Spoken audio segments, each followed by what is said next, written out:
Video on why sage. Okay, sage is an herb, and we dry the sage and we roll it up into neat little bundles, and we tie them with consecrated threads, and we burn them around the house. And we start with the front gate, and we usually move from the north of the house.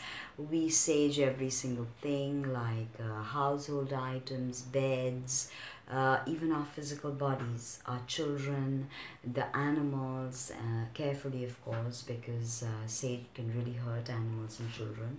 So I sage all around the house, and I love doing that. So if you have been keeping abreast with science, you know that it's actually scientifically proven that sage kills bacteria in your house. Okay, so that's the very physical manifestation of sage. But there is, of course, a much deeper cleaning aspect of sage in the metaphysical sense. So when I start saging, I take my sage bundle and I go from the front gate and I start right outside, and I say, earth, water, fire, air, cleanse, dismiss, dispel. You can say air, fire, water, earth, cleanse, dismiss, dispel. So however you want to work with the elements, you can line them up, and you can say cleanse, dismiss, dispel, and then you just move through your house. And what I also do is I close all the windows, and I try to switch off all the fans, even though it can get hot, but that's just something I like to do. And then the smoke really brews in your house and kills all the bacteria, takes away any negative entity, any negative energy. And of course, it's very important for chakra cleansing, for your own important aura cleansing. Okay. So sage, we use fire as a very potent purifier when we light an incense and we offer it. We burn our ego. It's symbolic of burning our ego. Fire is the great cleanser.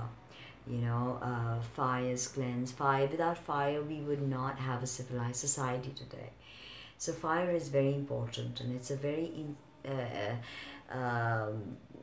potent force of creation. Therefore, some religions are fire-based religions, like the Zarathustrian religion, although it is not really fire-based, and the fire is a symbol of Aura Mazda, but still, the symbol is the fire. Even in Hinduism, when we do yajna, when we do homas, the fire is symbolic of purification. So in whatever capacity, if you can't get a sage bundle, you can get just sage incense sticks, and you can move them around the house. Even the intentional act of doing it, the movement. That's how we also do arti in India. When somebody comes to our house, or when there's a function, like a spiritual function, then we do arti. We do arti of the idol as well, because we see the idol as a representation of the all mighty, omniscient reality. So the idol, the statue, is a symbol of that. So we do the arti like that, and that is again a very, very important magical movement. Okay, working clockwise, moving the energy. So you can try to work with fire in many capacities, like of course saging your house, lighting incense, diffusing aroma oils, and doing candle work, candle magic. Another very, very potent use of fire can be through candle magic. If you can't do Havan and all that, that's more complicated, but it is extremely purifying, and it is extremely cleansing if you can partake in a Havan ever. So having said that, that is the way that fire can really help you cleanse, and sage becomes symbolic of that purification.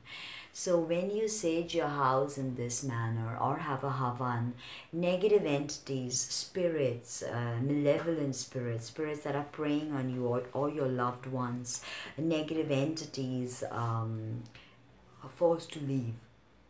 They get targeted the minute you close your windows and you start saging your space.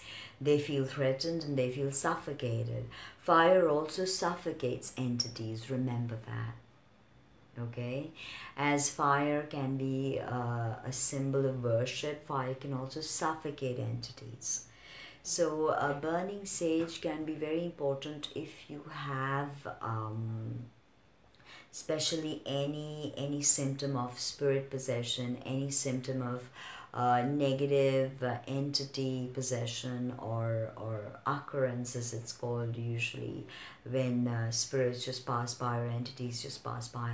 So saging, keeping your aura clean, doing spiritual practices, connecting to your breath can really help you clean out your auric field.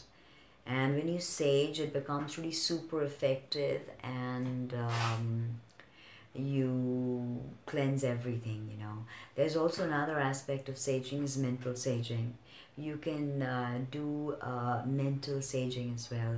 Create the smoke in your mind and go through it, go through your whole house. You can sit in one place in Padmasana or in whatever way, keep your spine erect and do it, or you can physically move, mentally create that smoke and keep moving.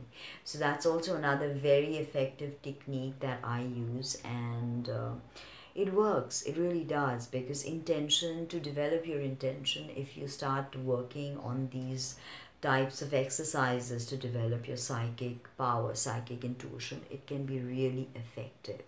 So saging is a very important aspect of keeping negative entities away, but so is mirchi or green chilies.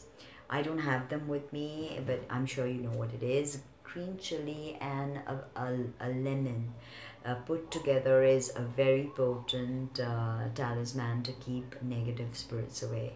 You can put that, you can put a smell, you can put them together, tie them up, put a spell on it, and just hang it outside. You don't need voodoo dolls, you don't need anything.